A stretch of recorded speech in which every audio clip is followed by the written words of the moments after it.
ሰላም ሰላም የቻናላችን ተከታታዮች እንድሪያስ ነኝ ከማርብል ቲዩቶሪያል። ዛሬ ደግሞ ትሪጎኖሜትሪክ ፈንክሽን የሚል ትምህርት ነው የቀረብኩት።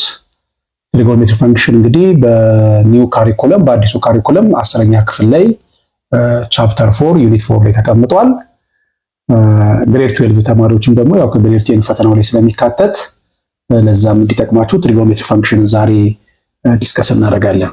መሰረታዊ ነገሮችን ዲስከስ እናደርጋለን። ከዛ በኋላ ደግሞ ባለፉት ዓመታት ብሔራዊ ፈተና የመጡ ጥያቄዎችን ደግሞ አብረን እዚህ እንዴት ሶልቭ እንደሚደረጉ እናያለን።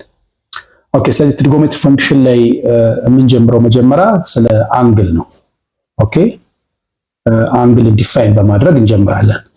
what is an angle? okay, an angle is the result of rotation of ray ነው። አንግል ማለት አንድ ሬይ ሮቴት ሲያደርግ የሚፈጠር ውጤት ነው። so angle is the result of rotation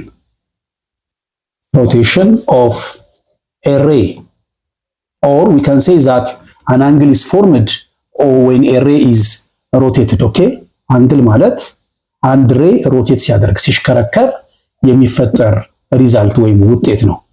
ምን እያልኩ ነው ያለሁት? ለምሳሌ suppose you have this ray፣ ይሄ ሬይ ያላችሁ ይሄን ሬይ አሁን ባለበት ሁኔታ ምን ብለን እንጠራዋለን? we call it initial ray እንለዋለን፣ ወይም it is the initial side እንለዋለን ማለታችን ነው። now ይሄን ሬይ ይዘን አሁን ይሄን ሬይ ሮቴት ብናደርገው አይዘር ወደዚህ ማለት ነው ወደ ካውንተር ክሎክዋይዝ ዳይሬክሽን ሮቴት አድርገን ይሄን ሬይ ለምሳሌ እንደዚህ ይዛችሁ ማለት ነው ይሄን እንዲህ ብታሽከረክሩት እንደማለት ነው። ሶ ይሄ ሬይ ፖዚሽኑን ቀይሮ እንደዚህ ይመጣል። ይሄው ራሱ ይሄ ሬይ ነው እዚህ ጋር የመጣው ማለት ነው፣ ሮቴት አድርጎ ማለት ተሽከርክሮ ማለት ነው። ናው ይሄን ብለን እንጠራዋለን we call it the terminal ray ወይም we call it the terminal side እንለዋለን ማለታችን ነው። ሶ በዚህ ምክንያት an angle is formed፣ እዚህ ጋር አንግል ይፈጠራል ማለታችን ነው። so this is angle፣ ለምሳሌ ቴታ እንበለው። so this angle is formed because of what?